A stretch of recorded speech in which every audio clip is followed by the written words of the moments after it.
نحن صرنا ضيوف بهالبلد وهن استملكوه، بس بتمنى كل سوري يرجع على بلده لنقدر نعيش، لأنه ضغطوا علينا. كأنه هيدا لبنان لازم نسميه سوريا، في بتحكي انه في سوريا. سوريا صاروا أكثر منا بلبنان. بصير واحد يخاف من السرقة كثير، انه وين ما تروح بتشوف سوريا أكثر من ما تشوف مين.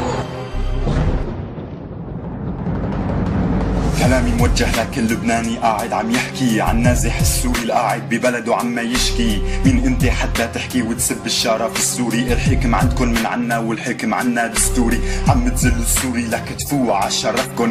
نسيتوا الجيش السوري يلي دافع على ارضكن. لولا سوريا كنتوا هلا مثل فلسطين محاصرين مقيدين بيوتكن كلها من طين. لك حتى الكهرباء والمي كلها من عنا ب 2006. سلاحكن الروسي كله من بلدنا. من العرب مين استقبلك غيرنا ببلده؟ قعدك ببيته فضل ابنك عولده. فتحنا باب عيلة لما زاد همك. قعدوك ببيت ما قعدوك بخيمة لمك. انت وامك واختك وكل بلدك ما بتسووا صرماية سوري داعس على شرفك.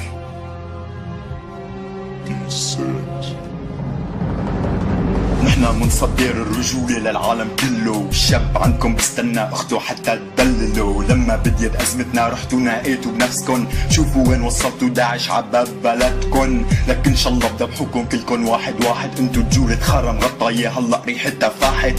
راحت ايام حفلات الرقص والمكياجات وهلا صار وقت ابو شحاطة والغمامات. لكلكم ما بتطلعوا قد ربع بلدي. لك انتوا محافظة سورية او شاكيت تصدي. لا تلعب مع سوري مثلي نصيحة مني. اقرا الفتحة على روحك وتذكر اني رح يجي يوم والكلب فيه يحتاج عظمة. وقتها لا تتفاجئوا مننا ويسبكوا صدمة. سوريا رح ترجع قوية كتير وتبتسم من كل شخص خاين لألنا. رح تنتقم